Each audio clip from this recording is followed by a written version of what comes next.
ڕۆژی شەممەیە و کاتژمێر 9 بە کاتی کوردستان واتە بەرنمەکانی پێشەنگ تیV جارێکتر دەست پێ دەکاتەوە و من بنار مستەفا خۆشحاڵم کە لە بەرنمەکانی ئەم شەو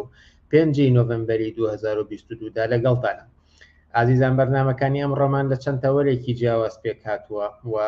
بێشک بارودۆخی ئێران یەکێکە بێت لە بابەتە سەرەکیەکانمان کە تاوتوێی دەکەین. هەروەها ئەو جەدەلەی کە لە نێوان لە هەفتەی ڕابردوودا لەسەر کەیسی پەرلەمانتار کازم فارق ڕوویدا و جەدەلێک کەوتوتە نێوان شاسوەر عەبدولواحید و سۆلان عومەر و عەلی حەمە ساڵحەوە. ئێمەش لە ڕوانگەی خۆمانەوە تاوتوێی دەکەین و بەرنامەمان دەبێت. هەروەها سەرنجی پێشەنگ بەرنامەی کۆنسەبارەت بە شۆڕشی ئۆکتۆبەر پێشکەشتان دەکات. وەک هەموو جارێک ئێوەش دەتوانن بە سەرنج و تێبینیەکانتان بەشداری بکەن لە بەرنمەکانی ئەم ڕۆماندا و ئەو بۆ چوون و سەرنجیانێکە ئێوە دەینووسن، ئەو پرسیارانی کە ئێوە دەیکەن من ئاڕاستەی میوانانی بەرنمەکەی دەکەم. لاگەڵمان بن بۆ بەرنمەکانی ئەم ڕۆمان.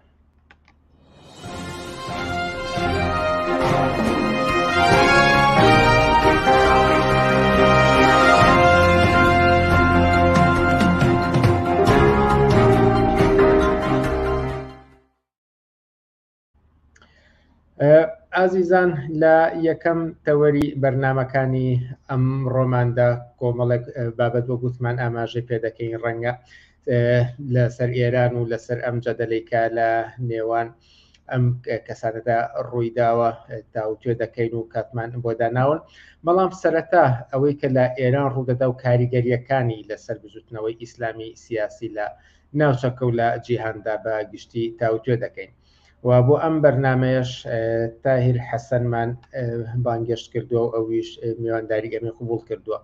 تاهیر حەسەن ئێوارەت باش و سپاس بۆ ئەم دەرفەتەی پێت داین.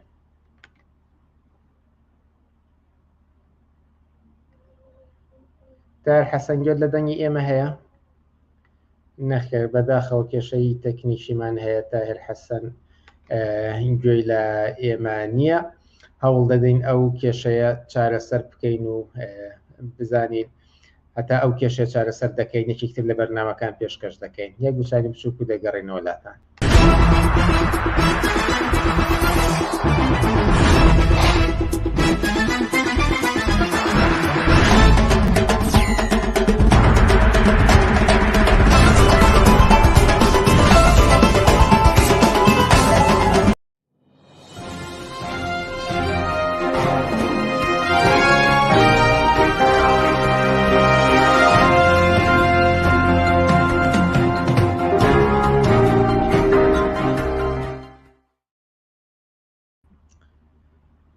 بەڵێ بینەرانی ئازیز بەداخەوە ئەو کێشە تەکنیکی هاتۆتە پێشەوە تاوەکو تاهیر حەسەن دەتوانین وەرگرینەوە تاوتوێی ئەو جەدەلەی نێوان شاسوەر عەبدولواحید و عەلی حەمە ساڵح و سۆلان عومەر دەکەین و بۆ ئەم بەرنمەیەیان ڕێبوار عارف ناسراو بە ڕێوار عارف واتە بەهادینی حاجی بەکردارتەشمان لەگەڵدایە.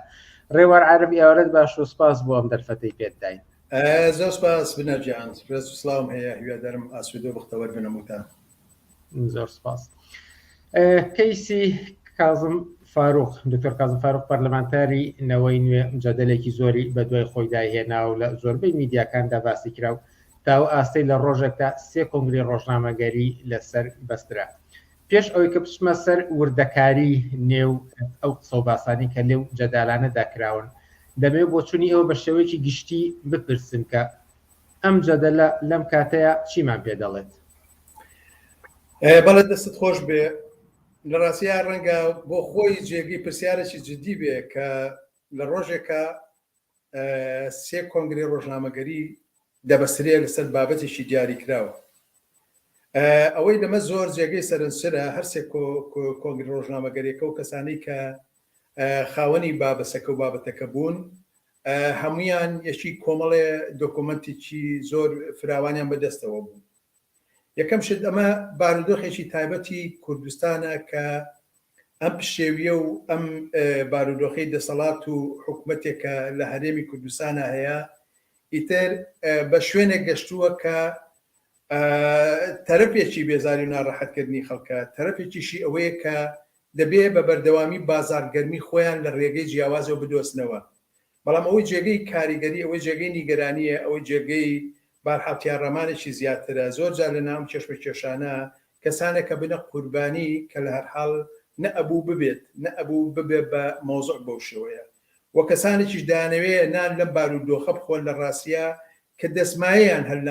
ناخواردنە لەم بارودۆخەی کە هەیە ئەمەی کە هەیە ئێستا لە کوردستانە بەتابەت ئەم هەفتەیە کە ڕەنگە و خۆت باسێکی زۆر لە دەستگاکانی ڕاگەاندنی سەرقاڵکرد بێ سوسیال میدیای سەرقاڵ کرد بێ بخۆیەوە بەڕاستی وەکو لە سەرەتای بابەتەکە دیارە لە حال لەسەر کەیسێکی دیاریکراوە کە پەیوەندی بە دکتۆر کازمەوە هەبووە و لەم بارەشەوە بەهەرحاڵ ئەگەری جیاواز و بەهەرحاڵ تەحەدای جیاواز یا بەڵگەنامەی جیاواز سەبارەت بەم قەزەیە هاتوۆتە پێشەوە ئەوەی کە تا ئێستا دکتۆر کازم نەخۆشە نەخۆشیەکەی چییە چه کێشەیەکی لە پشتەوەیە چێ ڕووداوگەلێک لەم ماوە تێپەڕیوە ئەمە ڕەنگە جێگەی باسی ئێمە نەبێ بەڵام جێگەی باسی هەموو ئینسانێکی بێوجدانە هاوڵاتیەک ئەگەر بێت و هەتا پەرلەمانتاریش نەبێ لە حاڵەتێکی تایبەتیایە کە ژیانی لەژێر پرسیارایە دکتۆر کازم ئەگە فەرزەکەمان ئەوە بێ کە نەخۆشیی ئەو نەگەورەشی نەبێ بەڵام ئەم کێشە و ئەم یاریکردنی کە بە شخصیت و حرمەت و عزەتی ئەم ئینسانە دەکرێت لە شوێنەکە ئەبێ کۆمەلگا پێی بڵێ بەسە ئەم یاریکردن و ئەم بێحورمەتیکردە بە کەسێک کە تا دوێنێ کەسی یەکەم و دووهەمی ئەم ناو بزوتنەوەیە بووە ئەگەر یەکەم نم بێت لەو کەسانە بۆ کە زۆر جێگە پەنجەی دیارە ئەمڕۆ وەختێک کە ئەو مۆزوع ئەگرێ لەگەڵ هێزەکەی خۆیان ئیتر هەموو وەرەقەکانەکەونە دیوی ئەو دیوە ئیتر هەموو دۆست و کەسانی شخصیاتی ئەم بزوتنەوەیە سیمایەکی کە بەخۆوەگرن ئیتر ئەم بزوتنەوەیە لە باتیەوەی وەکو دوێنە درێژە با بە نەقیزەک لێدارەکانی بۆ نەیارەکانی ئەمڕۆ نەقیزەیە لە کەسانێکە بەشێک بوون لە بنیادنەری ئەم حرەکەتەوە ئەم پەرلەمانە و ئەم هێزەی کە خۆیانیان لە ڕاستیە و بە شێوەیەکی شەم نەقیزەیە ئەوە شێنن حتا حرمەت و کەسایەتی و ئینسانەتی میسانە و خێزانەکەی دەهێنە ژێر پرسیارەوە من لێرەوە نەمەوێ یا نامەوێ بار حەبسمە سەنگەری داکۆشیکردن لە قەزیەی ئەو بەڵکو ئەمەیە بارحاڵ وەکو حرمەت و عزەتی کەرامەتی ئینسان وەختێک کە کەسێ نەخۆشە و لە خەسەخانە هەیە و ئەوانیش دایک و خێزانەکەی بەڵگەنەمەیان هەیە بارحاڵ لەو بارەوە نەبوو ئەمە بێ بەڵام سیاسە لە ناو حزب و پەرلەمان و دەسەڵاتی هەرێمی کوردستان و حکومەتی هەرێمی کوردستانە هەموو سنوورەکانی بڕیوە هەموو ڕێگەکانی بڕیوە هەموو ڕێگەکانی تاقی کردوێتەوە هەموو ئەو بەڵگانەی کە لە یەک ڕۆژناسیە کۆنگرەی ڕۆژنامەگەری ئەکرێت ئەتوانی بڵێ بە قەبارەی ڕەنگە مبالغە نەبێت 400 لاپەڕە بەس دۆکومنتیان هێناوە پرسیارەکە ئەوەیە ئایا بەڕاستی هیچ کەسی ئەتوانێت بڵێ ئەو دۆکومنتانە ئەو بەڵگەنامانە ڕاست نییە لە هەر کەسێک کە هێناوێتی لایانی خۆ من گومانشی گەورەم هەیە لەم هەمویان ڕاستەکەن هەمویان بەڵگەنامەیان پێ بەڵام بەهای ئەو بەڵگەنامەیە بڕگوی ئەو بەڵگەنامەیە جێگەی پرسیارەشی زۆر گەورەیە و ئەوەی بابەتەکە ئایا بەڕاستی ئەگە کەسێک لەسەری حیزبێکی سیاسیەوە بووبێ کەسێک کە بزنسمانێک بووە ئەم هەموو جەرائیمە یاخود ئەم هەموو گەندەڵکاری و دزی و جەردەی و چەتەیەی کردووە حکومەت و دەسەڵات و هەرێم و پەرلەمانێک بۆ یەک جاری لێ پرسیارەوەیکی جدی ناکات لەبەری سەقفەیەکی سیاسیە پەیوەندیەکەیە بارحال دابەشکردنیەکەی لە بینی ئەم ئۆپۆزیسیۆنە ئەو دەسەڵاتە ئەم دەوری خۆی بینێ بەو شێوە و دەسەڵاتی دەورەکەی خۆی بینێ بەو شێوە ئەگەر ناوەڕۆکی ئەو قسە و باسانەی کە کرابوونەوەی کە لە قسەکانی شاسوار عەبدولواحیددا کە ئەو لە کۆنگرە ڕۆژنامەگەریەکەدا وتی ئاماژە بوو بە سۆران عومەر و عەلی حەمە ساڵح و ئەوی بە بەشێک لە دەسەڵات ناوبرد ئەمانیش هەرێکێکیان هاتن و کۆنگرێک ڕۆژنامەگەریان بەست و وەکو خۆتت باشت کردیان بەڵگەنامەیان هێنا بۆی کە بیسلمێنن کە ئەمە شاسوارە سەر بە دەسەڵاتە و بە دیاریکراویش سەر بە یەکێتیە ئەگەر بە شەوەیەکی کۆمێدی پرسیارەکەم بکەم کامێک لەم بەڵگەنامانە بۆ تۆ جێی قانعکەر بە و کامێکێک لەمانە سەر بە دەسەڵاتن بەڕاستی بنارجان کۆمیدیە لەبەرەوەی کە سەراپای ئەم پەرنامانە خۆی کۆمیدیایەکی بێمانایە لە هەرحاڵ هەردووچیان بۆ خۆیان کۆمەڵە بەرنامەیەتیە کە هیچ بەڵگەنامەیە ئەگەر هاوڵاتیەک ئەگەر من تۆیە ڕۆژە وەرەقەیشان دەربێنینەوە پیشانی میدیاکەن دەیان دادگاییمان بۆ دائەنێن بۆیە بەحسەکە لەسەر خودی ئەو بەڵگەنامانە نییە کە تایترازویەک بیکێشە کامیان ڕاستە دەکەن بەشە لەو بەڵگەنامانە کەس نازانێت چییە قسەیە پیشانیەدات ئەڵێ ئەمە بەڵگەنامەکانی منە لە هەر حاڵە بەڵام ناوەڕۆکی بابەسەکە بە بڕای من ئەمە نییە ناوەڕۆکی ئەوەیە کە ئەم دوو تەرەفە ئەم دوو لایەنە ئەم دوو هێزە یا ئەو پەرلەمانتانە بارودۆخی سیاسی هاتووە لە کوردستان ئەو بارودۆخە قۆرخیان کردووە ئاعتراز و ناڕەزایەتی خەڵق دەیانێت بەمەوە سەرمەشغوڵکەن دەیانێت بەمەوە بارحاڵ هەموو میدیا و دەستگاکانی ڕاگەیاندن بەمە بۆ چەند ڕۆژ و چەند هەفتەیەک بارحاڵ بیکەنێ قەزەی کۆمەلگا لە کاتێک کە ئەمە بابەتێکە بارحاڵ پرسیارێکی زۆر سادەیە ئەگەر عەلی حەمەد ساڵح ئەگەر کاک سۆران ئەگەر هەر کەمێکتان ئێوە ئەم بەڵگانامانەتان هەبووە ساڵەهای سێڵە بۆ بەرابەر بە کۆمەلگەی کوردستان بڵاوتان نەکردێتەوە بۆ لەو شوێنە کە ئەخیر سەنگەرە بۆ لەو شوێنە کە ئەخیر حاڵەتێکە کە تەرەفەکەتان هەڕەشەکە بە پێچەوانەکەشی هەر دروستە ئەوەی کە هینەکانەوەی کاتوشا سوارێکە هەر هەمان شتە بۆ لەم ڕۆژە کە تۆ پێشووتر قسە لەسەرکرێ بەڵگەنامەکانەکرێ یعنی ئەم هەموو نهێنیە ئاخۆ چەند سەد بەرابەر بێ لە کاتێکا وەکو وەرەقە بەدەستی یەکترەوە ئاماژەی پێەکەن بەڵام بۆ بەیانی هەموو یەچێتە ماڵی خۆیەوە ئێمە بینیمان دەسەرم حاڵەتە بۆ بەیانی کەس نەچۆ ماڵی خۆیەوە و وتیان شاسوار شکاتی لێکرا و با بڵێن دادی کۆیە بڕیاری دەستگیرکردنیەوە بەڵام میسان وەختێ کە ئەم خەبەرە ئەبیسێوە ئەزانێت کە ئیترەوە بەیانی شاسوار دەستگیرەکەن و محکمەیەکەن لەسەر ئەو بابەتانەی کە قسەی دەسەکراوە لە کاتێکا کۆمیدیاکە ئەوەیە ئەم کەسە دوومان لەمەوە پێشووە لە کۆیە جادەیەکی چاکردێتەوە کە ئەو جادەیە بڕیاری چاکردنی دراوە خۆی و ئەم مادەی کە حتا ئەگەر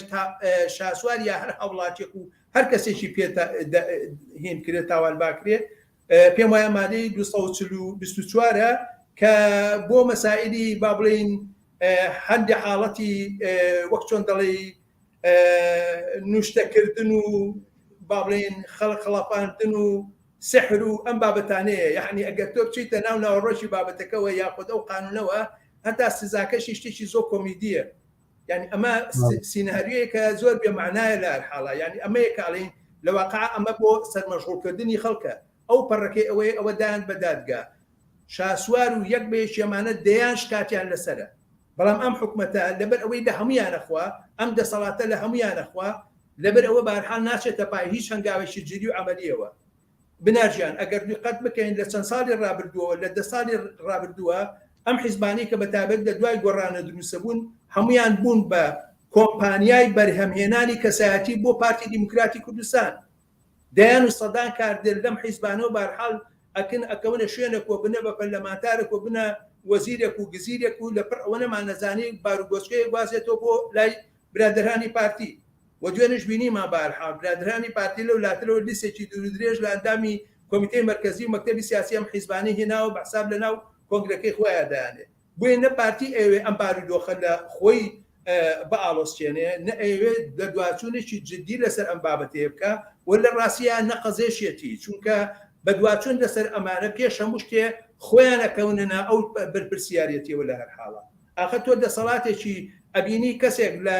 شاری سلێمانیە ئەم هەموو سەرەت و سامانەی بە نایاسایی بەدەستێناوە ئەگەر یاسا و ڕێسایەک هیچ معنایەکی هەبێ بۆ ناپرسیتەوە و چۆن ناپرسیتەوە بەڵام لەبەرەوەی ئاوەکە لەسەرەوە واڕژاوە حکمەتی ئەم پەرلەمانەت شتێکی زیاتر نییە لەوەی کە ئەم ڕەوەندە درێژە پێ بدا بەرحاڵ دەبێ هەموو شتێ لە شوێنی خۆیان ڕابوە سێرێ هەندێک جار هەندێک کەیس بە ئامانجەوە دەزوڵێرێ بە خاتری مەشغوڵکردنی بیرروڕای گشتیە لە ڕاستیە ئەژین ناوەڕۆکەکەی بارحاڵ بابەتێکی کێ کە زۆر جیاوازە پرسیار ئەوەیە ئێستا خەڵکی کوردستان ساڵەهای ساڵە لە دەنگانەکەیان بگرێت تا هەر هاوڵاتیە بگرێ چ زەڕێ ئومێدی بەوە هەیە ئەم پەرلەمانە حکومەت و دەسەڵاتە بێنە هۆکاریەوەی کە وەس و ژیان و گوزەرانی خەڵک خۆش بێت ئێمە چەند ساڵەمەوە پێ 2 ساڵەوە پێش نەما بینی هەشتای خەڵکی کوردستان تەنان نەچوو بۆ خۆبشات بۆ دەنگدارەکانیشیان و ئەم مەوجە ئەم بێزاریە بەڕاستی زۆر زیاتر و فراوانتر و گەورەتر بووەتەوە بەڵام هەر هەمویان پێکەوە پێویستیان بەڕاگررتنی ئەم بارودۆخە هەیە بۆ ئەوەی ئەو پەرلەمانتارە پەراکەندانی کە هەیە لە هەر حاڵە لە هەنی کەم لەم بارودۆخە وەکو بزنسێ تەماشاکەن کە ئیمکاناتیشیان بەدەسەوەیە هەر ئەو برادرانەی کە ئەو تەحەدایە ئەکەن و کەوا خۆیان بە کەسیانەیە کەزانن خەم و کێشە و مشکلە و ژیان و گوزەرانی خەڵکیان بۆ مەسەلەیە ئێمە نەمهاتی بەڕاستی لە 3-4 بانگ و 3-4 ساڵ و 15 ساڵ و 12 ساڵی ڕابردووە خەسەخانەی هیوا هەیە لە سلێمانی کە هەموو ڕۆژێ وەجبێ لە بەردوو دەم و دوڕیانی مەرگایە پرسیار ئەوەیە کە بارها بۆچی بۆ دوو پرۆژەی جدی بۆچی بۆ معاشەکەی خۆیان نەمێنەوە بۆچی بۆ خاتیەوەی کە کارێکەن کە هاوڵاتیانی ئەم کۆمەلگایە سوودمەند لێی نایکەن ئەمانە بەسەر ئەم کێشمەکێشانەی ناو خۆیانەوە ئەژین و درێژە بە دەسەڵاتداری خوتی خۆیانیان و و درێژە بمانەوەی خۆیانێ لە ڕاستیە. هەر لە ئیدامەی ئەم قسەی کە ئێستا وەکو تۆ دوا ڕستە کردت ئەمێ ئەوە بڵێم کە ئەم شخصیەتانە هەم شاسوەر هەم سۆران هەم عەلی حەمە ساڵح دەورانێکە ساڵانێکە وەکو با بڵێن دەموچاوی دژی دەسەڵات دەرەکەون وەکو ئۆپۆزیسیۆن دەرەکەون بەڵام ئێستا هەر هەمویان یەکتری بەوە تاوانبارەکەن کە بەڕاستی سەر بە دەسەڵاتن و ئۆپۆزیسیۆن نین بەڵکو ئۆپۆزیسیۆنێکن کە بەدەستی دەسەڵاتەوەیە بۆ ئەوەی کە لە ژێر کۆنتترۆلی دەسەڵاتداران خۆیان نابێت. پرسیارەکەم ئەوەیە کە ئۆپۆزیسیۆن ئێستا لە کوردستانە کێیە؟ لە ڕاستیە ئۆپۆزیسیۆنێکی بەهێز هەیە بەڵام زۆر نامۆ بێگانەیە بەوەی کە لە پەرلەمانەوەی بەو لە پەرلەمانە باسیەکرێ ئەوەی لە پەرلەمانە خۆی وا ڕادەوەشێنێ ئەوێ بە زۆر لە زۆرەکان بێتە با بڵێم نوێنەری ئەم حرەکەتەی ئەم ناڕەزایەتی ئەم بێزاریەی کە هەمووی کاسە کۆزەکە لە دەسەڵات و حیزبە سیاسیەکان و پەرلەمانەکەی ئەشکێننەوە باشە ئەژینەوەی لە شەقامە بارحاڵ ئەو هەشتای خەڵکی ئۆپۆزیسیۆنی واقعی ئەوەیە خەڵکی ناڕازی کە هەر ڕۆژەی بە دەری لێ دەگیرێن و زیندان دەکرێن و مەحکەمە دەگرێن ئەمانن تۆ سەیری کە لە بادینانەکە ژمارەیەکی یەکجار گەورە و فراوان کە ڕۆژ بە ڕۆژ زیاتر دەبێتەوە لەسەر نووسینی مەقالە و وتار و هەڵوێست و هەڵوێستگرتنی ژیانی ڕۆژانەیان ژیانیان نەخەنە مەترسیەوە بۆ ئەمانە ئاوا تەعاملەکرێ بەڵام بۆ ئەو کەسانی کە بە ملیارد سەروەت و سامانی ئەو کۆمەلگایە بە بەڵگەنامەکانی ناو میدیاکانی خۆیان دەهێنە پێشەوە کە ئیسپاتێکن ئەمە ڕاستە ئاو لە ئاوتەکان ناخوات و بەیانی هەموو شێ لە شوێنی خۆیەتی بۆیە ئەمە جۆکێکی بێتامە ئێمە چاوەڕوانی ئەومان هەبێت کە لە پەرلەمانی کوردستانە ئەمڕۆی تر تەرەفی هەبێ بە ناوی مەعارەزەوە مەعارەزە لە باشی حاڵەتەکانی خۆیان بۆ دابشکاریەکانی ناو پەرلەمانە نەبەوەی کە جواب بە نیاز و گوزەرانی خەڵک بداتەوە ئێمڕۆ خەڵکی کوردستان لە ئاوە بگرە لە نەوتۆ بگرە لە سوتەمەنیەوە بگرە لە گرانی خواردن و وەسایلەوە بگرێت کێشەی ڕۆژ بە ڕۆژیان زیاتر و فراوانترە بێتەوە لە هەر حاڵە بەڵام کەی وە چ شوێنێ وە کام ئۆپۆزیسیۆن هات تەحەدای ئەم شوێنەی کرد ئەم حاڵەتەی کرد بەوەی کە ئینزار بدا بە پەرلەمانەکەی لەسەر معاناتی خەڵق لەسەر کێشەی خەڵق لەسەر کاتی ئینتیخابات نا لەسەر کارتی ئینتیخابات نا لەسەر دابەشینی بوجەکان لە بینی خۆیان نا لەسەر ئیمتیازوەگرتنەکانیان نا بەڵکو لەسەروەی لە شەقامە دەخۆڵتەیە بۆ لە ڕاستیەکەی ئەگەر بڵین ئۆپۆزیسیۆنێکی ناو پەرلەمان ئەوانە کە بەرحاڵ شەڕەکانیان تەقسیم کرد لە بینی خۆیانە پرسیارێک بۆ هەموو هاوڵاتیە بۆ هەموو کەسێکی سیاسی ئەوەیە ئەگەر ئەم هەموو بەڵگەنامەیە و ئەم هەموو قسەیە لە بین یەکترا هەیە ئەگەر حکومەت و دەسەڵات و تەرەفێک و دادگەریەکە بێ لە کۆمەلگەی کوردستانە چۆنە ڕۆژە لە ڕۆژان ناچێ فایلیەکێ لەمانە بگرێ بەدەستەوە و بیکا بە عیبرەت بۆ ئەم مجتەمەعەیە پرسیان لێپرسینەوەی لێ بکە بەرحاڵ بەدواچوون لەسەر قەزێکێکە نایکا لە بەخاتیەوەی کە بەرحاڵ دەزانێ ئەم حاڵەتە ئەگەر بێت و بکرێت دەیان مەلەف و فایلی کە لە پشتی ئەو لە ژێری ئەوە بەرزە بێتەوە نیگەرانی زۆر گەورە دروستەکە لە هەر حاڵە بڕۆ ئەمڕۆ ئەحسابی سیاسی لە کوردستانە چ دۆخێکی پێکێناوە یعنی هەتا بوونی ئەم حیزبانە کە بەڕاستی یەک لە جملەیەکا بیڵێم تەوا بەشێکی گەورە لە نائەمنی خەڵکی کوردستان بوونی ئەم حیزبانەیە ئەوە تانی هەموو ڕۆژێ شەڕ هینی خەنجەر لە یەکترە سوینەوە گوایە ئەگەڕێنەوە بۆ دەورانی چی و گوایە ئەوەشتر شەڕی ناوخۆیە وایە ئەمە زۆنی سەود و زەرد و سوورە و گوایە ئەمە بارحاڵ پارتیەکێتی بۆ شێوە قوبوڵ ناکە و ئەوی کە بە پێچوانە قوبوڵ ناکە ئەمانە سیناریۆیەکی زیاتر و بێمعناتر هیچی کەنین چونکە ئێمە دەبینین لە دوای هەموو هەڵبژارنێکەوە لە دوای هەموو مەقطعێکەوە دەسەخەنە دەستی یەک و لەگەڵ یەکترە ئاش و ساز و باشن و بەسەرەوەی بارحاڵ ڕەنگە ئەم دەورەیە بودجەی ئەم شارەیە بودجەی ئەم پرۆژەیە بودجەی ئەم حیزبەیە ئەڕاتە سەروی یان ناڕاتە سەرەوە بۆیە لە ڕاستیە لە ناو پەرلەمانە ناتوانانی پۆڵێنی ئۆپۆزیسیۆن بکەیت لە ناو پەرلەمانە ئەوەی کە هەیە پۆڵێنی بەرژەوەندی جیاوازە پۆڵێنی سەهم و بەشداریکردنیەکە لەوەی کە سەحمەکەی من چەند بێ من چەند وەرەگرم و چەند بەهرەمەندە بێ من بارحەت تەواوی پەرلەمانتارەکانی شەڵم یەک پەرلەمانتاری کوردستانم نەدی لە تاریخی ئەم چەند ساڵە بڵێ بە هەر حاڵ ئەوە لە بەخاتیەوەی کە بودجە نایە بە خەڵق بڵێ لە بەخاتیەوەی گرانی هەیە بڵێ لە بەخاتیەوەی کە معاملە بە حیات و گوزەرانی خەڵکەکەن خەڵک ژیانی نائەمنەکەن بڵێ لە بەخاتیەوەی ئەم برادرانی کە ئەم هەموو هزاران بەڵگەنامەیە هێنن ئەخر ناکرێت ڕۆژێ بە ئەم پەرلەمانەش بڵێن ئێوە دزە ئەسڵیەکەن ئەجین ئەگە بەرژەوەندیتان نییە بۆچی بەدواچوون لەسەرم قەزیان ناکەن یعنی خۆیان بە زمانی خۆیان ئاڵێن ئەمانە هەمووی لە وەزارەتەکانەوە هێنایەن ئەم بەڵگەنامەیە وەختێک کە لەوێ هێنا عنی مەوسوقە دلیلی هەیە من تۆ ناتوانین بڵین وایە یاوانیە لانی کەم ناتوانانی بڵێن وانە لەبەری بەیانی عادیە بێ بەرەوەی بڵێ بە تۆ بەڵگە چێرکەوەی کەوانە بەڵام ئەگەر واشە پرسیارەکە ئەوەیە کە بۆچی ئەم پەرلەمانە دوای 30 ساڵ نەیتوانی بارحال لەسەر یەشێ لەم مەلەفانە هینە بکە قەزەیە بە دوا بخات و قەزەیەک بشێتەوە بەبارێکا کە کۆمەڵکە بڵێن ئەگەر بۆ یەکەم جاریش بۆ بارحاشێکیان کردوکە لەسەر ئەساسی ئەو یاسا و ڕێسانەی کە خۆیان هەیەە چون ئەمەلێکیان پێکردووە بەڵام پەرلەمان چۆن بۆ خۆی پەرلەمان دروستەکە و پەرلەمانتاری هەیە و بانی بێکاریەکە و بانی پۆرتێشتێنەوە پەرلەمانەکەی تا ئەخرێت و لیستەکەی داخرێت و وەزیرەکەی ئەنێرێتە ماڵەوە هەر بە هەمان شێوە ئەم پەرلەمانتارانی کە هەشن لە باشی حاڵەتە ئەگەر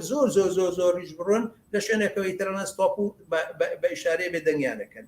وەمان ناتوانن دیعایان نییە خۆیان لە شێکی لەمە زیاتر ئەزانی چۆنە ئەمڕۆ بارودۆخی سیاسی کوردستان حتا پێش بارودۆخی بەڕاستی ئێرانیش لە حاڵە لە ڕاستیان لە شوێنێکە ساڵەهای ساڵە پەرلەمان دەڵقەکێکە بێمەعناترین شتە ناتوانێت سەرەتایەترین هەنگاو بنێ بۆ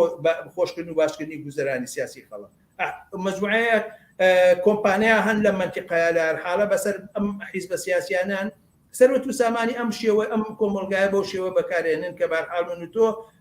وەکو هاوڵاتیەک ڕەنگە لێرە و لەوێ ڕۆژانە بەشێلەوە ببیستینەوە کە لەم کۆمپانیایە چه سەرپوچە ئیمکانات و چه دۆستەرۆک و سامانەکەی و لە ژێرزەمین و سەرزەمین ئەم مەملەکەتە چێ حەپەلوشکاریەک و چ تاڵانگەریەکەیە لە ڕاستیە بۆیە من پێم وایە بەرحاڵ قسەکردن لەسەر ئۆپۆزیسیۆنی پەرلەمان لە حەڵ لە هیچ تعریفێکی واقعیان ناتوانێت جێگەی هەبێ ئەوەی کە دەرفەتێک خەڵق دەرفەتێکی بێ هەناسەیە بکاتەوە ئەو کاتە بەرحاڵ ئۆپۆزیسیۆنی واقعیە بینینەوە ئەم بابەتە زۆر سەرنجڕاکێشە و پرسیار و بابەتی زۆر تر ئەهێنێ لەگەڵ خۆیەکە ئەهێنێت قسەی لەسەر بکرێ بەڵام بەداخۆ لەم ڕۆدا کاتی بەرنامەکانمان لەوە زیاتر دەرفەت نادات و من لێرەدا سپاسی بە هادینی حاجی بەگرتارتاش ناسرا و بە ڕێوەر عرب دەکەم بۆ بەشداریدا بەرنامەکانی ئەم شەوی پێشەنگ تیڤیدا سپاس بە تۆ هاوڕێ بناندەسەکانە خۆش بێ و ڕێز و سڵام هەیە بۆ هاوکارانی بەرنامەکەتان زۆر سپاس ئازیزان وچانێک دەدەین و پێم وا بێت توانیمان ئەو کێشە تەکنیکیە چارەسەر بکەین و گفتوگوەکەمان لەگەڵ تایر حەسەن ئێستا بەرقەرار دەبێت وچانێک و دەینەوەلات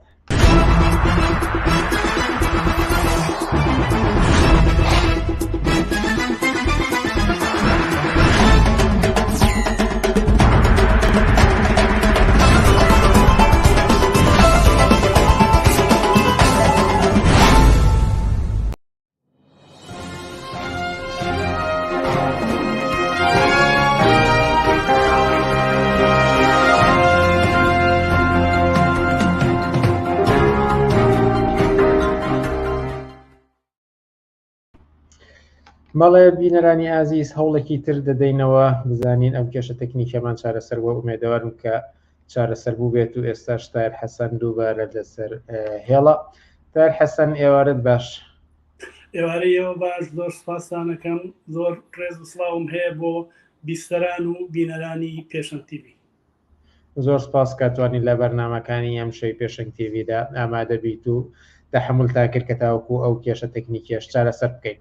بابەتێکمان هەیە سەبارەت بە کاریگەری ڕووداوەکانی ئێران لەسەر ئیسلامی سیاسی ئەمێ بە شێوەیەکی گشتی جارێ بپرسم کە ئەم ڕووداوانەی کە نزیک بە 2 مانگە لە ئێراندا ڕووی داوە پاش کوشتنی ژینە ئەمینی و ئەو خۆشانە جەماوەرەی کە لە ئێراندا بینیومانە چی کاریگەریەکی لەسەر بزوتنەوەی ئیسلامی سیاسی بە گشتی دەبێت لە ناوچەکە و لە جیهاندا من تقریبا 3 ڕۆژ بوو ئەو خرۆشانە جەماوەریە لە سەراسەری ئێرانە دەستی پێکرده بوو ئەگە بیرت بێ پەیامێکی پشتیوانیم بە شکرێکی ڤیددیۆی بڵاو کردەوە و لەوێ باسم کرد کە هەروەکو چۆن بەدەسەڵات گەیشتنی جمهوری ئیسلامی ساڵی 1979 بە پشتیوانی ئەمریکا و غەرب خومەینی بە تەیاری فەڕەنسا لە ئەفغانستانەوە نەهاتەوە بە تەیاری فەڕەنسا و بە پشتیوانی غەرب هات کرابە بەدیل و بە زۆری زۆرداری سواری شۆڕشی ساڵی 79 ئێرانیان کرد و یەکەم هێرشیان کە دەست پێ کرد بۆ سەر چەپ و کۆمەلیستەکان کە بە شکلێکی پەرشوبڵاو بە جۆرێک بێ ئاسۆ بوون بەڵام بڕە پشتی شۆڕشی ساڵی 79 بوون و بە قیادەی خاڵخاڵی دەستی کرد بە قەتڵ و عامی چەپ و کۆمەلیستەکان تا پێشتریشە تا سەردەمی شاش خۆی شایوت زیندانیانی سیاسی وڵاتەکەی ئێمە هەموو کۆمۆنیستەکان لەبەرەوەی مارکسیزم و کۆمۆنیزم لە وڵاتەکەی ئێمە غێرە قانونیە. بۆیە بۆ ئەنجا هجومیان بۆ کوردستان دەست پێ کرد بە قیادەی خاڵخاڵی بۆ پشتیوانی پارتی دیموکراتی کوردستان بۆ لێسەنەوەی شوراکانی کرێکاران و زەحمەتکێشان کە بەدەست کۆمەڵە و حزبی دیموکرات و هەندێک لە حیزبانەی ترەوە بوون و دەسەڵاتێکی خۆجێیی و لە شوراکانە بەتایبەت و شوێنی کە کۆمەڵەتیایە بوو. ئاوا جمهوری ئیسلامی هاتە سەر دەسەڵات. وەختێک هاتە سەر دەسەڵات کاریگەریەکانی لەسەر کولی ڕۆژهەڵاتی ناوەڕاست وردە هەتا خۆیان باسییان کرد کە ئەبێ شۆڕش تەزدیر بکرێت، شۆڕژ ئەبێ بنێرێ بە وڵاتانی دەرەوە. یەکەم شت گەورەترین هێزیان دروست کرد لە عێراقا بە ناوی سوپای بەدر، مەجلیسی ئەعلای ئیسلامی حزبی داوایان دروست کرد و کردیان بە یەک ئۆپۆزیسیۆنێک لە بەرامبەر ڕژێمی بەعسا هەرچی سەرۆت و سامانێک کە ئیمکاناتێک لە دەستیان بوو هەموو خسیانە بەردەستیان. پاشان حیزبوڵای لوبنانیان دروست کرد بۆ قودرەتە گەورەیەوە کە هەیەی. پاشان ئەنجا دوای ڕووداوەکانی سووریاش یعنی تۆ تەماشای کولی ڕۆژهەڵاتی ناوەڕاستە لە بەحرەین، لە یەمەن، لە سووریا، لە لوبنان، لە فەلەستین و لە ڕێگەی حیزبە ئیسلامیەکانی ئەوێەوە. ئەوە عێراقی هەر بەدەستەوەیە. بۆیە ئەمە قەڵای تیرۆرە، قەڵای کۆنەپەرستیە لە ناوچەکەدا، قەڵای نائارامیە لە ناوچەکەدا، پشتیوانی هەموو ڕێگ و ڕیشەی کۆنەپەرستیە. چەندین کە کەسانی هەڵسوڕاو قاسم لۆیان لە فەڕەنسا کوشتووە، چەندین هەڵسوڕاوانی تریان هەر لە ڕێگەی ئیتلاعات و لە ڕێگەی سوپای پازاران و ئینسان کوژەکانی کە بە شکلێکی تۆڕێکی فراوان هەیەە لە ئەوروپاشا بۆ سەرکوتکردنی نارانی سیاسی خۆیان دەستیان لە هیچ کەسێ نەپاراستەوە. وەڵامی کەشاوەزیان لە قوبرس کوشت، چوزانم لە نێو زڕگوێزە سدیقی کەمانگەریان کوشت. هەموو ڕۆژێک تۆ بەنێن بە ناوچەکانی ناوچە سنووریەکانی کوردستانی عێراقەوە بە قودرەتی ئیمکاناتی چەک، پارە، سەروەت و سامان لە عێراقا وجودیان هەیە، کاریگەریان هەیە لەسەر تەواوی هەتا لەسەر کۆنگرەکانی یەکێتی و پارتی و بەتایبەت یەکێتی. خۆتان ئاگادارن کە قاسمی سلەیمانی هەمیشە ئیوت لە بەیروتەوە کە بەڕێئەکەوێ بەو سیلسیلەیەت بۆ منتیقەی سووریا، پاشان ئەگەڕێتەوە بۆ کوردستان، ئەجا لە کوردستانەوە چێتەوە بۆ بەغا. سەرپەرشتی تەواوی ئەو تۆڕە تیرۆریستی و جەهالەت و کۆنەپەرستی و باندە مافیایی و میلیشیا هەڵسا پچراوە چەکدارانە کە جمهوری ئیسلامی لەو ناوچەیە دروستی کردو. بۆیە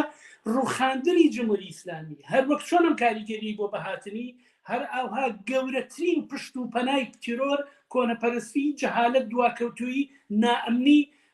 گەورەترین سەرچاوەکانیان وشکە بێ. بڕۆ تەماشای بزانە چۆن هاواری لێ ئێساوە مەلا عەلی باپیر، بزانە حیزبوڵای لوبنانی و حەسەن نەسڕوڵڵا چۆن هاواری لێ هەستاوە، چونکە ئەزانن کە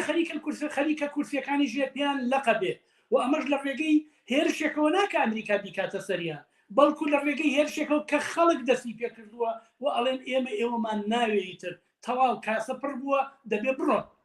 بەم قودرەتە جەماوەری عەزیمەی کە دێوێنەیە لە 30 ساڵی ڕابردووە نەک هەر لە ئێرانە بەڵکو لە کولی ڕۆژهەڵاتی ناوەڕاستە ئاوها بەخیبرا یەکگرتو سازماندرا و هاوپشتی بە ئیرادەیەکی بەهێز، بە جەنفیدایی و قارەمانێتێکی بەهێز، بە لەخۆبردوویەکی زۆر، بە دەستخستنە ناودەستی یەک بێوێنەیە تۆ تەماشاکە هەموو ڕۆژێ ئیبتیکاراتی تازاکەن ئەم بزوتنەوەی. بۆیە ڕوخاندنی جمهوری ئیسلامی یەک زەربەیەکی زانی چۆنە جمهوری ئیسلامی بەس بەتەنیا دەرس و دەرسی مەکتەب نییە، قەڵای ئیمکاناتی هەیە، پارەی هەیە، نزیکە لەوەی کە چەکی ئەتۆمی هەبێ و ئیسلامی سیاسی بزوتنەوەیەک نییە لە عشکەوت هاتوێتە دەرەوە، بەڵکو بزوتنەوەیەکی ئەم سەردەمەی سەرمایەداریە، بزوتنەوەیەکی بۆرژواییە کە دەیەوێت لە پێناسەکردنی بەشی خۆی لە دنیادا، لە جغرافیای دنیادا، لە تەوزیعی سەروەت و سامانی سەرمایە لە دنیادا جێگەورەکەی هەبێ و بەشی هەبێ و لە ئیسلامی سیاسی بەس بەتەنیا گروپێکی تۆریستی نییە. ئیسلامی سیاسی دەوڵەتی سعودیە، دەوڵەتی پاکستانە، جمهوری ئیسلامیە، دەوڵەتانی شەرقشینەکانی عەرەبستانی سعودیەیە، ئەمانن. بۆیە گەورەترین قەڵای کە جمهوری ئیسلامی هەتا بەپێی جغرافیایەکیش کە هەیەی سنوورێکی هەیە، سنووری بە رووسیاوەی، بە ئازەربایجانەوە، لەولاوە بە پاکستانەوە هەیە، لەولاوە بە عێراقەوە هەیە، لەولاوە بە خەلیجەوە هەیە، لەولاوە بە بەشێکی بە ئەوروپاوە هەیەی. بەبەستمەوەی وڵاتێکی زەبەلاحی گەورەیە، کاریگەریەکەی یەک ئەتۆمێکی گەورەیە لەسەر کولی ڕۆژهەڵاتی ناوەڕاست و لەسەر بزوتنەوە جۆرا جۆرەکان لە ڕۆژڵاتی ناوەڕاست و لە دنیا بۆیە جێگەی پشتیوانی دەبێت بە هەموو توانامانەوە هەر جۆرێک بۆمانەکریان بزنەوەی بەرەو سەرکەوتن بەری. بەڵام هەر لە پەیوەند بە ئیسلامی سیاسیەوە قسەیەک هەیە تێڕوانینێکە کە دەڵێ لەبەرەوەی کە جمهوری ئیسلامی زیاتر نوێنەرایەتی شیعە دەکات کاریگەریەکی ئەوتۆ لەسەر ئەو بزوتنەوە سیاسیانە ئیسلامیانە ناکات کە بە سونە دەناسرێنەوە کە ڕەنگە بە پێچەوانەوە بە هێزیشیان بکات لە نەبوونی ئەم قەڵا گەورەی کە لە ئێراندا نوێنەرایەتی بزوتنەوەی ئیسلامی شیعە دەکات. ئەزانی چێوە قسەی ڕۆشنبیرانی ناسیۆنالیستە هەتا قسەی ئیسلامیەکان نییە، قسەی کوڕەکەی عەلی باپیر نییە، چون کوڕەکەی عەلی باپیر ئەڵێ ئەگەر جمهوری ئیسلامی بڕوخێ قەڵای دادپەروەریە ڕوخێ فەسادی بڵاو بێتەوە. ئەوە قسەی ڕۆشنبیرانی ناسیۆنالیستە کە ئەوەی کە ئیسلامی سیاسی شیعەیە یا سونەیە حەنەفیە حەمبەلیە نازانم چیەوەی کێشەی ئیسلامی سیاسی خۆیەتی تەیاراتی جۆراوجۆر و قەیرانی جۆراوجۆری ناوخۆیەتی. بەڵام هەموو کەسێک دەزانێت کە دەسەڵاتی جمهوری ئیسلامی لەسەر شریعەتی ئیسلامی وەساوە، لەسەر محەممەد وەساوە، لەسەر قورئان وەساوە، لەسەر سونە وەساوە، جا چوار کەلیمە هی ئیمامی عەلییان قوبڵە و هی ئەبوو بەکریان قبوڵ نییە و مشکلەی ئەمە نییە. یەک لەبەردەم ئیسلامی سیاسی لەبەردەم یەک هێرشایە یەک شت لە بەرامبەر خۆیایی بینێ. ئیسلامی سیاسی خۆ تەماشا ناکە ئەمە کوردە ئەمە عەرەبە، جا ئەمەیان شیعەیە ئەمەیان سونەیە، لەگەڵ ئەمیان بە لەگەڵ ئەویان ئەوە کێشەی بزوتنەوەکان خۆیانە. ئەم دەسەڵاتی ئیسلامی سیاسی و جمهوری ئیسلامی لەسەر ئاپارتایتی قەومی، لەسەر ئاپارتایتی جنسی، لەسەر نایەکسانی چینایەتی، لەسەر هەموو ئەمانە ڕاوەستاوە و ئەمەی هەموو ئەمانەی کردووە بە وەلایەتی فەقی و لە چوارچێوەی شەریعەتە خەریکە کۆمەڵگەیەکی مۆدێرنی وەکو ئێران 8 ملیۆنی وەکو ئێران خەریکە 40 ساڵە لە ئەسارەت و لە ڕەزیلیان ڕائەگرێ. بۆیە بۆ خەڵک دەسەڵاتی شەرع و قانونی جمهوری ئیسلامی ئێران لە ئارادایە. جمهوری ئیسلامی نەیوتووە جمهوری ئیسلامی سیاسی شیعی، ئەڵێ جمهوری ئیسلامی. بۆیە بۆ خەڵکی کوردستان، بۆ خەڵکی عەرەب، بۆ خەڵکی بەلوچ، بۆ خەڵکی هەموو ئەمانە دەڵێن دەبێت جمهوری ئیسلامی بڕوخێت، دەبێت دەسەڵاتی شەرعی قانونێک کە 1400 ساڵ لەمە پێشەوە دانرا و خەریکە کۆمەلگەی پێبڕێەوە ئەبەیت و لە ئەسارەت و لە زەلیلیان ڕای ئەگری دەبێت بڕوخێ. ئەمە کێشەی خۆیانە مەسئولێەوە چییە ئەوە چییە. هەروەها سەبارەت بە کوردستان باز لەو دەکرێت لەبەرەوەی کە کۆمەڵگەیە کە زۆرینە موسڵمانەوە لە هەندێ ئەو دیمانە ڤیددیوانەی کە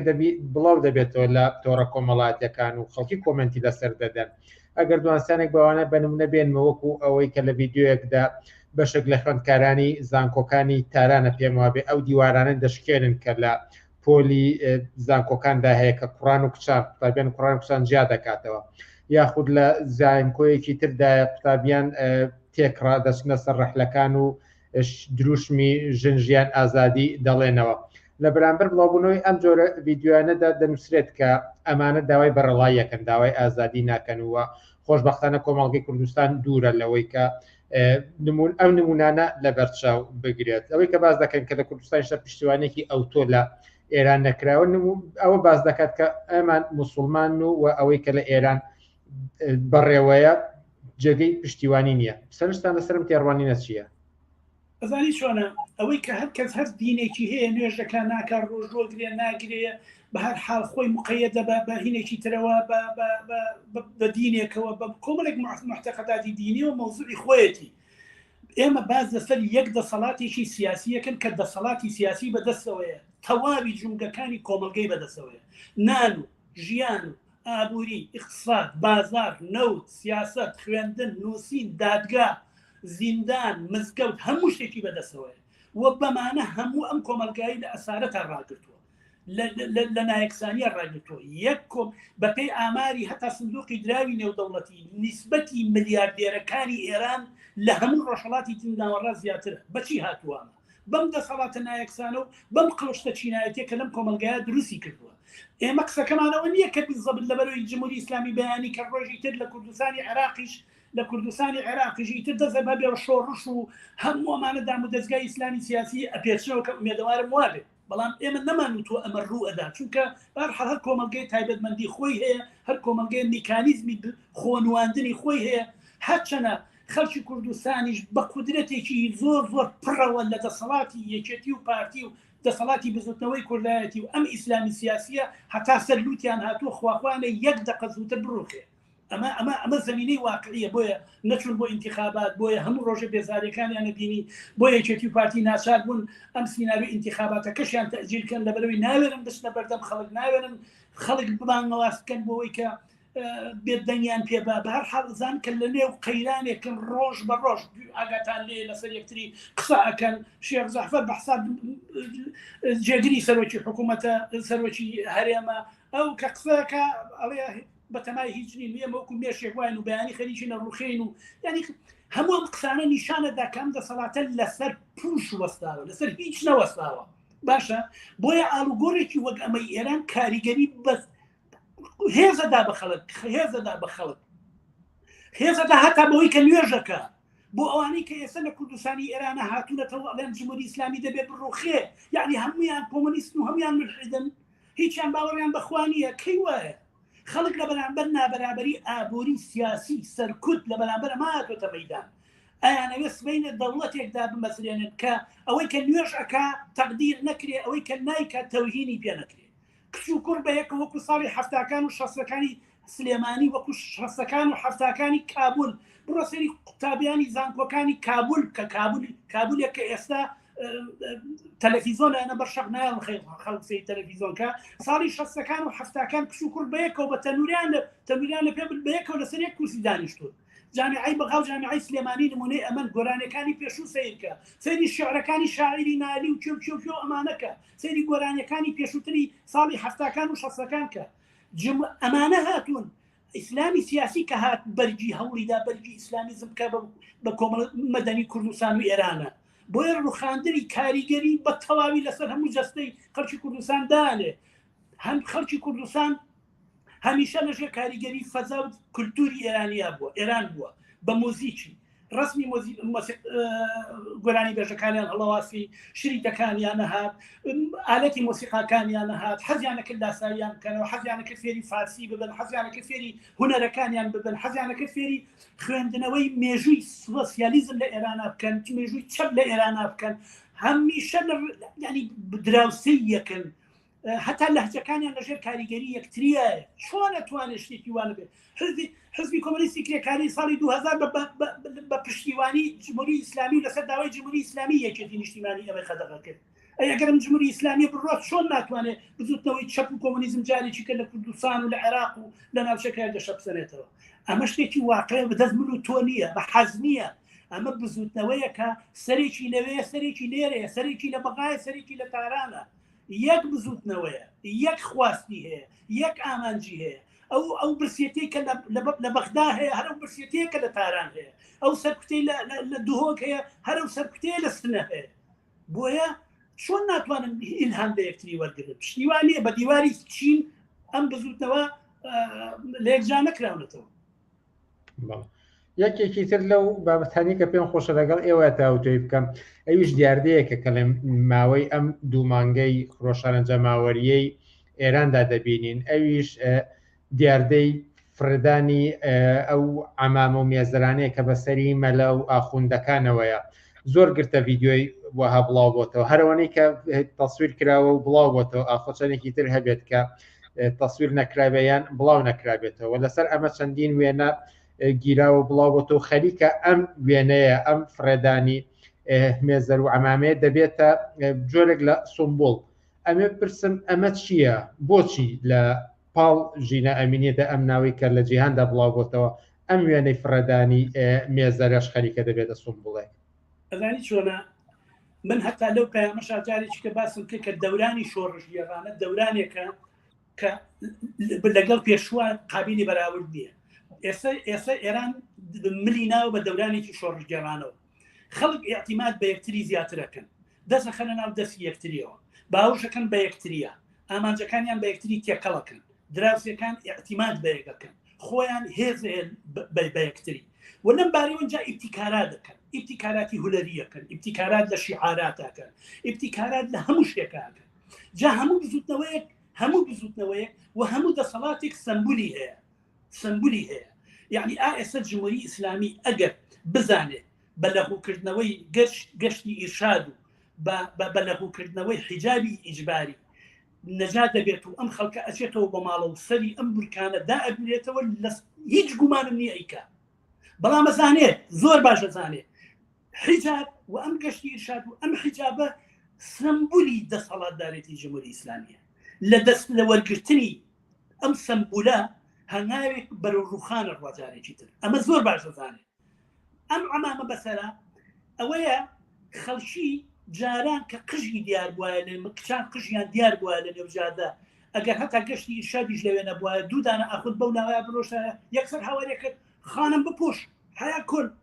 قسەیانەکرد تەوهینیان کرد سوکایەتی پێکرد تەحقیریان کرد بەو کەسەی کە ئەگەر تۆزێ لەشکەکەی بکەوتایەتەوە دیوە ئێستا ئەم دەورانە شۆڕی جوانە دایانێت پێیان بڵێن ئێستا کە جاران جادەکان بۆ ئێمە نەئارام بوو ئێستا جادەکان بۆ ئێوە نەئارامە ئەو شتێک کە سمبولی دەسەڵاتی تۆیە و کە ناوی مێزەرە دەبێت بکەوێتە عەرز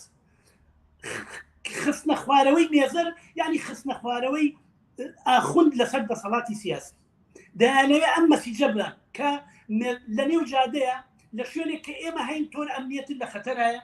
و دەبێت لەو کورسیە بیتە خوارەوە بەکەوتنە خوارەوەی ئەم مێزەرە خەڵکی سلێمانی لە کاتی خۆپیشاندانەکانی حەڤەی شوبات و ڕۆژانی دوایی جامانی سووریان سووتان ئێخۆ جامانە چییە ینی پاچەپەڕۆیەکی سوورە بەڵام ڕەمزی دەسەڵاتدارەتی یەکێک لە بەهێزترین و جەبەروتی حزبێکی وەکو پارتیەکە بەشێکی هێشگار زۆری مقدرات و سەرۆت و سامانی کۆمەلگای بەدەسەوەێ دەویست ئەو مەسیجەی پێبا کە من تۆم ناوێت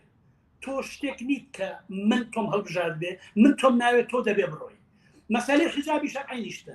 ڕەمزی کۆیلەتی ژنە و ڕەمزی قودرەتی جمهوری ئیسلامیە وەختێک ئەم حیجابە سووتێنێ یعنی دەمەوێت تۆ بسووتێنم دەمەوێت قانونەکەت بسووتێنم دەمەوێت نەتهێڵم نابێت ببیت بۆیە لە هەر شوێن بۆ نمونە خەڵکانێکی زۆرەکە لە جێگەیە کۆ ببنەوە عەلەمی سوور زۆر ببینی یەکسەر زانی کە ئەوە دەوێت چەند کۆمۆنیستەکان دەوێت ئەوان دەوێت لێسە خەریکی ئەوە چونکە ئیسلامەکان ناچێت عەلەمی سوور بەرزکەنەوە بۆیە بەم معنایە شتەکە پۆلاریزە بووە سمبولەکان ڕوخاندنی سمبولەکان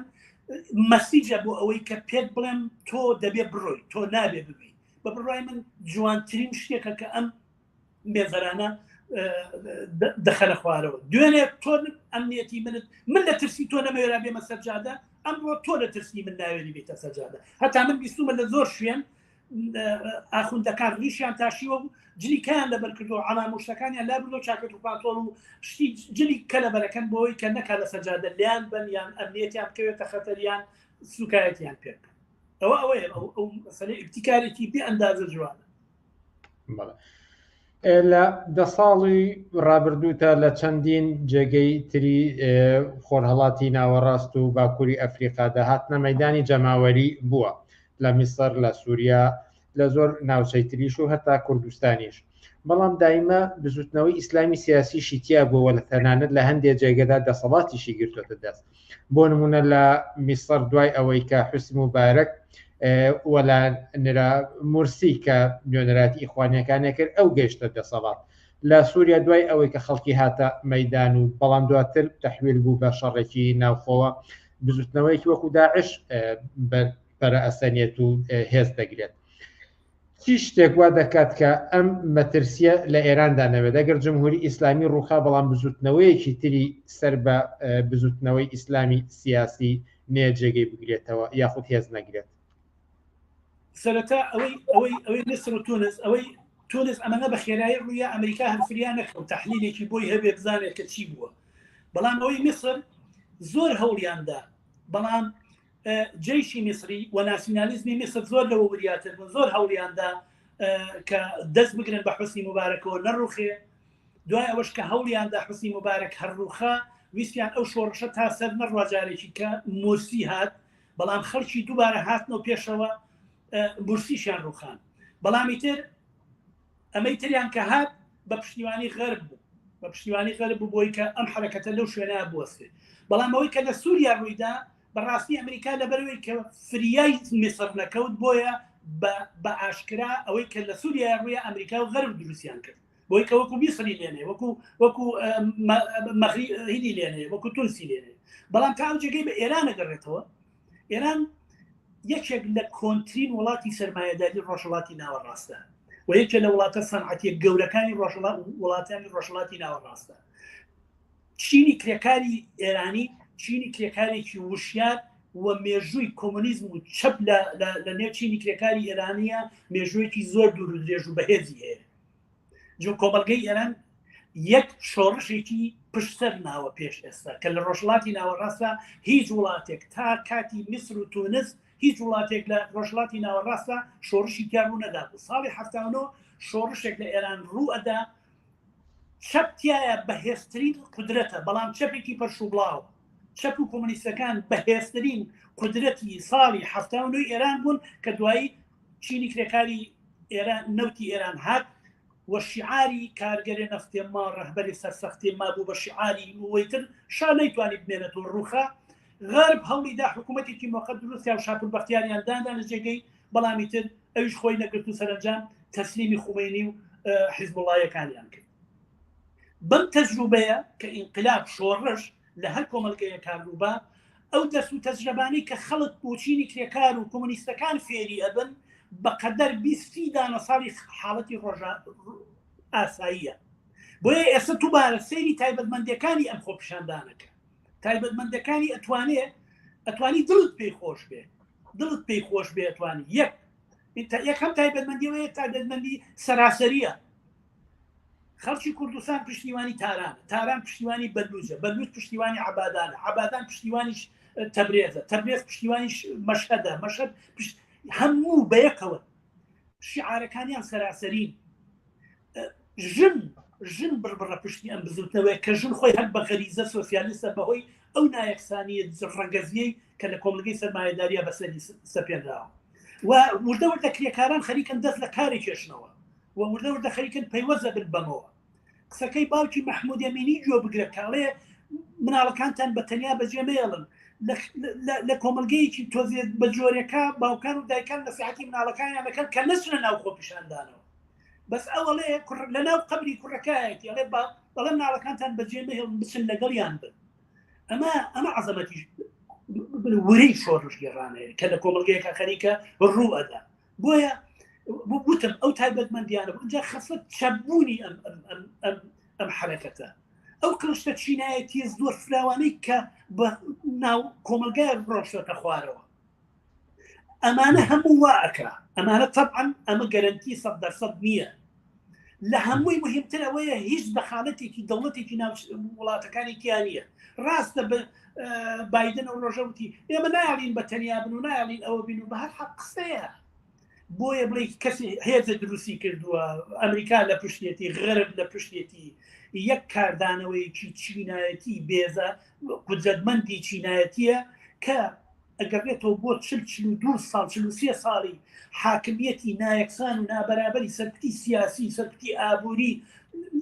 دەستکورتی بێنانی بێ ئاوی معتادی تۆ سێری خەڵکە یعنی تۆ تەسێری و کۆڵبەرانەکە کە لە کوردستانی عێراقەوە شدەمەند بۆوێ ینی ئەوە ئیشە لە دنیای خەڵک بیکە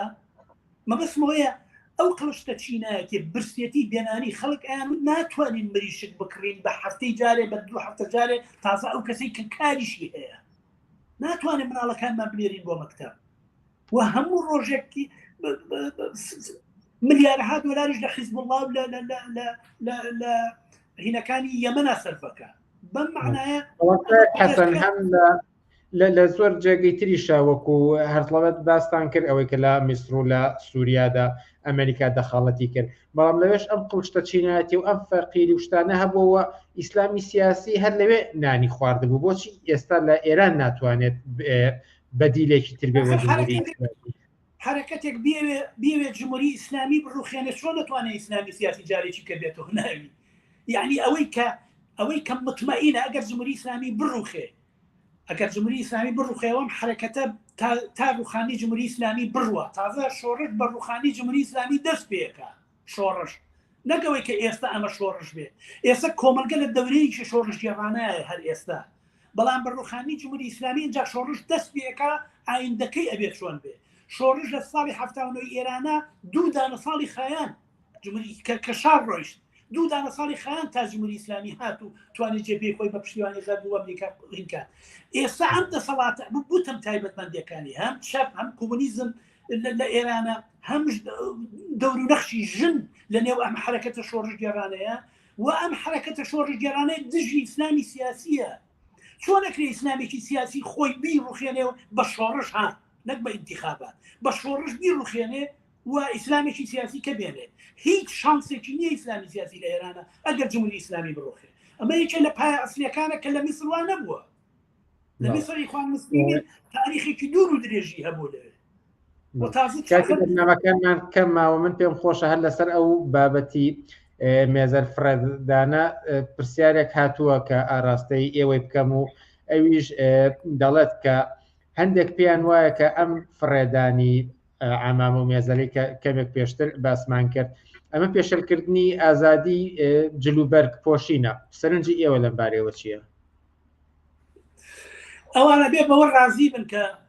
ئەبێ بەوە مەمنون بن کە مێزەرەکانیان فڕێیە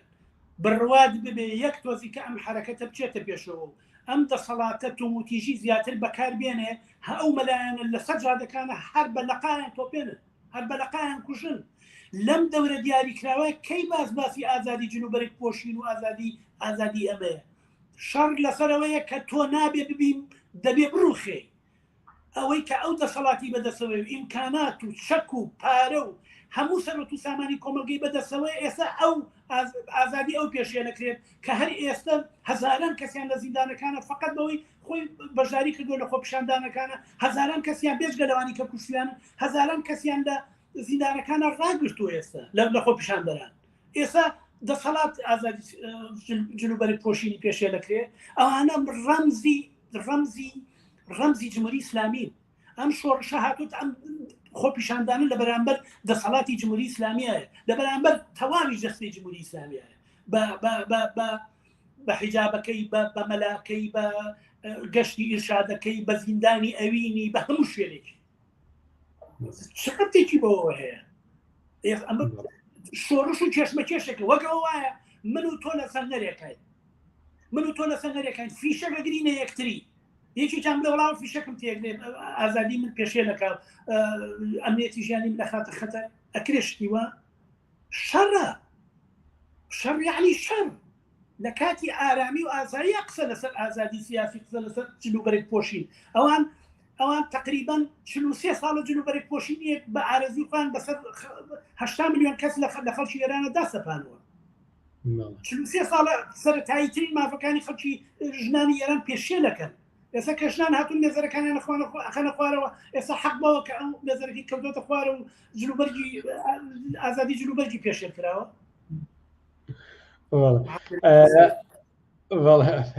سەرنج و پرسیاری تریش هاتووە و کاتمان زۆر بەکارهێناوە بەڵام یەکێکتر لەو پرسیارە سەرنج ڕاکێشانەی کە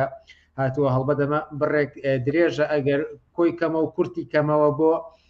دوو ڕستە ئەویش ئەوەیە کە ئاماژەتان بە پەشت و بڵاوی چەپ و کرێکاراندا لە شۆڕشی 1970دا و ئێستاش حیزبە چەپ و کۆمونیستەکان دووبارە پەرشوبڵاویان تایە چیش تێزامینی ئەوە دەکات کە ئەم شۆڕشە بە سەرکەوتن بگات و لانیکەم دەسەڵاتێکی سکۆلاردا بمەزرە لە ئێراندا. وەڵا ئەوەی کە زمانەتی ئەوە کە ئەم شۆڕ ئەمە درێژەی ببێت و لە ناو هەناوی ئەم حرەکەتە شۆڕش گێڕانەیە شتی وەها دروست دەبێت تەسەووری ناکەی. ئەزانی چۆنە میکانیزمی کۆمەلگا بۆ بەرگریکردنی لە خۆی شتێک نییە بەدەستی ئەحزابی سیاسی و ئەحزابی سیاسی بیژوڵێنێ. شۆڕش شتێک نییە حزبی سیاسی بتوانێت دروستیکە. حزبی سیاسی ئەتوانێت دەوری تیا هەبێت، ئەتوانێت نەخشی تیا هەبێت، ئەتوانێت ئاسۆی پێبا، ئەتوانێت فعال بێتیایە. بەڵام هێنانە پێشەوەی کۆمەلگا و خستنی بۆ سەر قەراغی شۆڕش و هاتنە مەیدان ئەوە شتێکە کۆمەلگە خۆی بەم حرەکەتە دەریە. تۆ تەماشاکە یەکێک لە ینی باوکی مینا هەمسامینی تەسەووریە کرد پشتنی کچەکەی ئاوا یەک قارتەبار لەم بۆم بە گەورەی و لە تەواوی سەراسەری ئێرانە بیتەکەنێتەوە. نا چکە خۆی کۆمەلگەکە لەسەر بۆم بێبوو کافی بوو کەسێک شقاتەیەکی لێبە ئیتر مەرجی ئەو خانمە بوو بە ئەوەی کە ئەم قومبەلەیە دەکەی. سەرنجام لە نێو ئەم حرەکەتە شۆڕش گێڕانەیە کە ئەگە درێژە بچێشێت ئەو چەپ و کۆمونیستانی کە ئێستا من پێم وایە سۆسیالیزم و کۆمونیزم لە نێو تەبقەی کارگەر و لە نێو کۆمەڵگەی ئێرانە وەک بزوتنەوەیکی زۆر بەهێزە. ساڵی 79 هەر بەهێز بوو. ئێستا ئەحزابی سیاسی جۆراوجۆری لێرە و لەوێ هەیە، بەڵام بە بڕوای من ڕەوتی ئەم حرەکەتە دەتوانێت شتی زۆر عەجیب دروستکە. کۆمەڵگەی ئێران کۆمەڵگەیەکی مۆدێرنە، کۆمەڵگەیەکی سەرمایەداری مۆدێرنە بە ئیمتیاز، بۆیە سەدان ڕەهبەر و هەڵسوڕا و ئەوانەی هەیە. بڕۆ سەیری کە ئەوە تقریباً 2 دانە ساڵ کرێکارانی هەفتەپە بڕۆ جوانێ برێ بزانە چۆن قساکەن. ئەوانە بێ سبەینە شورای شارەکان بەدەزەوانەوە بێ، ئەوانە ئەوە کرێکارانی هەفتەپە قساکەن، کرێکارانی دروستکردی سیاری تاران بڕۆ فێریان کەدانە چۆن قساکەن. قسەکانیان ئەڵێ قسەی ڕەهبەرانی کرێکاری خاراوە، ئەزانن خواستیان چیە، پێداویستیەکانیان چیە. بۆیە ئەوانە زەمانەتی ئەوە کە ئایندەی ئێران ئایندەیەک بێت کە لایەق بە خەڵکی ئێران بێت، لایەق بە ئینسانیەتی خەڵکی ئێران بێت، لایەق بە خەڵکی بێت 43 دانە ساڵە لەژێر دەسەڵاتی بێکەڵکترین وە کەللەپووتترین وە بڵێم چی بێبەهاترین بەشەرەکانی ئەو کۆمەڵگەی کەمەلاکان کە هیچ کارێکیان نییە، هیچ کارێک. 43 ساڵ ئەو کۆمەڵگەیە لەژێر دەسەڵاتی 80 ملیۆن کە لەژێر دەسەڵاتی ئەوانایە. بۆیە ئەوەی کە زەمانە دەکا ئەوەیە کە لە دەوری یەک بن و ئەم حرەکەتە بەرەو پێش بچێ. ئەجینا زەمانەت وڵا کەس ناتوانێت زەمانەت بە ئایندە شتێکە کە بەشەرە زیندوەکان خۆیان سبەینەی نووسنە و دروستیەکەن، جایا باشی دروستەکەن یا خراپی دروستەکەن. هیوادارم باشی دروستکەن و بەرەو ئەواچێکە باشی دروستکەن، چونکە نیشانەکانی تا ئێستای ئەم حرەکەتانە هەموو شۆڕژگەڕانەیە، احتیماد بە نەفسە، قارەمانێتیە، پشتیوانیکردن لە یەکە، هاوپشتیکردنی یەکتریە، باوەشکردنە بە یەکتریە، ئینسانیەتی ئەم حرەکەتە واکات کە ئێمەمانان دڵمان خۆش بێکە ئایندەیەکی ڕۆشن ببینین. من گوێم لە قسە کۆمەڵێک سیمینارێکی فاروق ڕەفیق بوو باسی ئەوەی کردبوو لە بەروی چوو ئێرانی دیبووی مجاهیدین هێزێکی زۆر بەهێزە و وایە ئەوەیە. ئەسڵن هەر لە خوێنەوار بوو لە تێگەیشتنی کۆمەڵگەی ئێرانە. یەک حرفی سەڵتەنە تەڵەبەکان بەقوتن و مجاهیدینیش بەقوتە، بۆیە زۆر دڵم خۆش نییە بەم حرەکەتە. ئەگەر ئەم دوانە لەوانەیە بیبن، ئەگەر ئەم دوانە نەیبن هیوادارم نەیبن. باسی مجاهیدینە کرد و باسی ئەمەیەکە سەڵتەنە تەڵەبەکان بە هەر حاڵەکەی وەکو ناسیۆنالیزمێکی ئێرانی نەک لەژێر ناوی پاشایەتیە، بەڵکو لەژێر ناوی ناسیۆنالیزمی ئێرانی وجارێکی کە وەک بەشێک بزوتەوەیکی بۆرژوازی زدی جمهوری ئیسلامی بێنە پێشەوە بە هەر حاڵ بیانوێت کارێک بکەن، بەڵام نەک لەژێر ناوی پاشایەتی. مجاهیدین هەر هیچ شانسێکی نییە، چونکە خۆی لە ئەساسە بەشێکە لە جمهوری ئیسلامی، بەشێکە لەو حیزبە، بەشێکە لەو کەلتورە ئیسلامیە. بۆیە هیچ شانسێکی نییە بۆ تێگەیشتنی کۆمەڵگەی ئێران لە هەروی ئەوەی دیبوویەوە و دوانەهینە. بە هەر حاڵ ئەوەی کە نیشانەدا و ئەوەی کە ئێمە تاوەکو ئێستا ئیبینین ڕووناگەی بینم، من ڕووناگەی بینم حرەکەتێکی بێ ئەندازە شۆڕگەڕانەیە. هەر حرەکەتێک ژنکایە هێزێکی بەهێزی قودرەتمەند هاتە پێشەوە بەرەگرێ بە کۆنەپەرستی و کۆمەلگای ڕێگاگرێ لە کۆنەپەرستی سواری و کۆمەلگایە بێ. ئەمە بڕۆ تەماشای کۆبانێک، بڕۆ تەماشای ئەوانەکە کە هیچ ئوفقێکی سۆسیالیستیشی نەبووە، بەس لەبەر ژنبوونی ئێستا شلو پیاو لە یەکسان هەر لە بجان لانی کەم لە ناوی قانونیەوە لەواری قانونیەوە لەو شوێنەکە بەدەسەڵات بەدەست ئەوانوێ. هاوڕایەکی زۆر لەگەڵ قسەکانی ئێوەیە هاتووە و لەگەڵ کۆمەڵە سەرنج پرسیاری تر، بەڵام هەستەکەم ئێوەم زۆر ماندوو کردووە، کاتێکی زۆرمان بردوۆتە سەر. بۆیە من لێرەدا سوپاسی تار حەسەن دەکەم کە بەشداری کرد لە بەرنامەکانی ئەم شەوی پێشنگی ویدا و هیوادارم بتوانین لە بەرنامەکانی داهاتووتردا زیاتر لەسەرم بابەتانە قسە بکەین و ئەگەر خۆشتان شتێکتان مابێ بتانەوێت لە ماوەی دەقەیەکدا سەبارەت بەم بابەتە بیڵن فەرمون بە کورتی. زۆر سپاسی هەموو ئەو بەڕێزانەکەم کە گویان لێگرتین یاوانش کە دوایی جۆمان لێگرن یاوانی کە کۆمنتیان نووسیوە، زۆر سپاسیانەکەم. ئەوەی کە لە ئەخیرە ئەمەوێ بڵێم تەنیا ئەوەیە ئەم بزوتنەوەی لە ئێرانە نادیدە نەگرین. ئەگەر تەنیا ئەومان پێکرێن لایکە بکەین،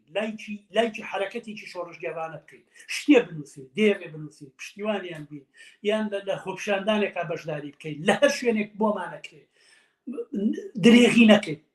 درێغی نەکەین چونکە ڕاستەوخۆ بێزگە لەوەی ئەم بزوتنەوەیکی ئینسانیە. بەڵام ڕاستەوخۆ کاریگەریە بێت لەسەر ژیانی مناڵەکانی ئێمە لە کوردستانی عێراقا، لە کوردستانی ئێرانە، لە عێراق، لە بەغدا، لەکوێ دڵنیاتانەکەم لەوەی کە کاریگەری ئەگەر جمهوری ئیسلامی بڕوخێ و دەسەڵاتێکی مۆدێرن بێت کاریگەری لەسەر کولی ڕۆژهەڵاتی ناوەڕاست دەبێت. بڕواتان بێ کاریگەری لەسەر بەرنامەی خوێندنی مەکتەبی مناڵەکانی سلێمانیە بێت. بۆیە بە تەواوی دڵنیا بن، بۆیە بە هەر شێوەیەک پێمانەکرێ کۆمەک پێێنە بزنەوەی بەرەسەر کەوتن بەری. زۆر سپاسانە.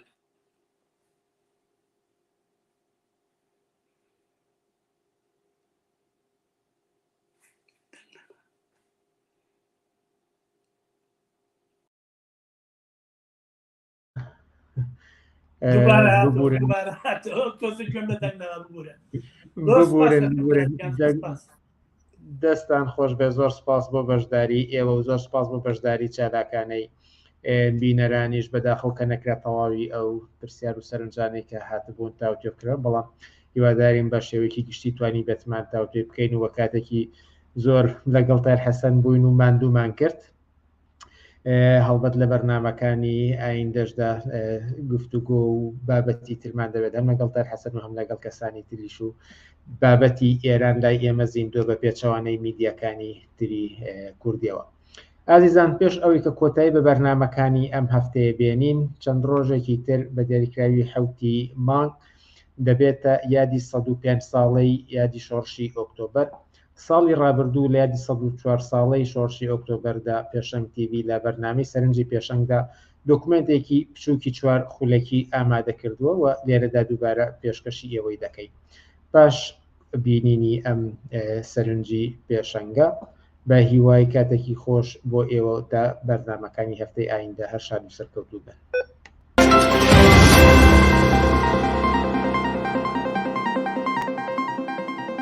سەرنجی پێشەنگ 104 ساڵ بەر لە ئێستا و لە ئۆکتۆبەری ساڵی 1970دا کۆمونیستەکانی رووسیا بەڕابەرایەتی بەلشەفیەکان بە دیاریکراوی ڤلادیمیر لێنین توانیان دەسەڵات بگرنە دەست و دەسەڵاتی کاتی گرنسکی وەلابنێن. شۆڕشی ئۆکتۆبەر درێژکراوەی شۆڕشی شوبات بوو کە تێیدا ڕێکخراوبوونی چینیکرێکار لە ئاستێکی باڵادا بوو. لە کارگە و شوێنە گشتیەکان بە شێوەی جۆراوجۆر خۆیان ڕێکخراو کردبوو لە پاڵ شوراکانی ئەو کاتی رووسیادا خۆیان بۆ شۆڕش ئامادە کردبوو. پێش سەرکەوتنی شۆڕشی ئۆکتۆبەر بەرشەفیەکان ڕۆبەڕووی چەندین گرفت و ئاستەنگ بوونەوە و بەشێک لە ڕابەرانی یان لە دەرەوەی رووسیا یان لە زیندان بوون، بەڵام بڕوای پتەویان بە گۆڕینی دەسەڵات و خواستی کۆتاییهێنان بە بەو دەسەڵاتی ژیانیانی دژوارتر دەکرد هەبوو و سەرنجامیش توانیان شۆڕش بە سەرکەوتن بگەێنن. بەڵام دەستکەوتەکانی شۆڕش چی بوو؟ مستەفا باهر بە کورتی وەڵامی ئەم پرسیارەمانەداتەوە. شۆڕشی مەزنی ئۆکتۆبەر نەک تەنها بۆ خەڵکی رووسیا بەڵکو کۆمەڵێ دەستکەوتی گەورەی بەدەستێنا بۆ سەر تاسەری مرۆڤایەتی لە جیهاندا. یەکەم بەهۆی ئەم شۆڕشەوە جەنگی جیهانی یەکەم ڕاگیرا، بەهۆی ئەم شۆڕشەوە زەوی بەسەر جوتیارانەدا بەشکرا، بەهۆی ئەم شۆڕشەوە کرێکاران توانیان کە بەرپرسیارەتی پرۆسەی بەرهەمێنان بگرن ئەستۆی خۆیان یەکسانی هەمەلایەنەی بینی ژنان و پیاوان، بیمەی بێکاری، بیمەی تەندروستی، بیمەی خانوبەرە، بەخۆڕایکردنی کارەبا لە سەر تاسەری رووسیادا، بەخۆڕایکردنی پرۆسەی خوێندن لە سەر تاسەری رووسیادا، مافی پەنابەرێتی، مافی نەتەوەکان بۆ چارەنووسی خۆیان و جگە لەمانە کۆمەڵێ دەستکەوتی گەورەی تری بۆ سەرجەم خەڵکی رووسیا و کولی مرۆڤایەتی. لەو پرسیارەش گرنگتر ئایا جارێکتر کۆمونیستەکان دەتوانن هاوشێوەی شۆڕشی ئۆکتۆبەر شۆڕشێکی تر لە بەرژەوەندی چینی کرێکار بەسەرکەوتن بگەێنن؟ عوسمانی حاجی مارف لە وەڵامدا دەڵێت شۆڕشی ئۆکتۆبەر پێداویستێکی مێژووی بوو، بەمانایەک شۆڕشی کرێکاری بۆ کۆتاییان بە کۆمەڵگەی سەرمایهداری و دامەزرانی کۆمەڵگەی سۆشیالیستی. ئەمە واقعەتی شۆڕشی ئۆکتۆبەرە. جا ئاکامەکەی بە هەر شوێنە گەشت پێ باسێکی ترە. بۆیە دووبارە بوونەوەی ئەو شۆڕشە لە ئاسی جیهانە لە هەر وڵاتێکا بێ لە هەر کات و زمانێکا بێ قابلی دووبارە بوونەوەی بۆ مانایی کە چینی کرێکار وەک چینێکی جیهانی کۆمەڵگەی سەرمایهداری وەک سیستمێکی جیهانی لە ناکۆچین لە بەرامبەر یەکدان و شۆڕشی کرێکاری قابلی دووبارە بوونەوەی قابلی بەردەوامیە بۆ کۆتاییهێنان بەم سیستمی سەرمایهداری، هەڵەشانەوەی پەیوەندی کار و سەرمایە، هەڵەشانەوەی پەیوەندیەکانی بەرهەمهێنانی سەرمایهداری و دامەزرانی کۆمەڵگەی سوسیالیستی ئەمە بۆ خۆی لە هەموو کات و زمانێکە پێداویستێکی مێژوویە واقعەتێکە کە کۆمەڵگەی سەرمایه‌داری دەبێ هەڵۆشێنێتەوە و ئەمە شۆڕشێکە کە لە جیهانە قابلی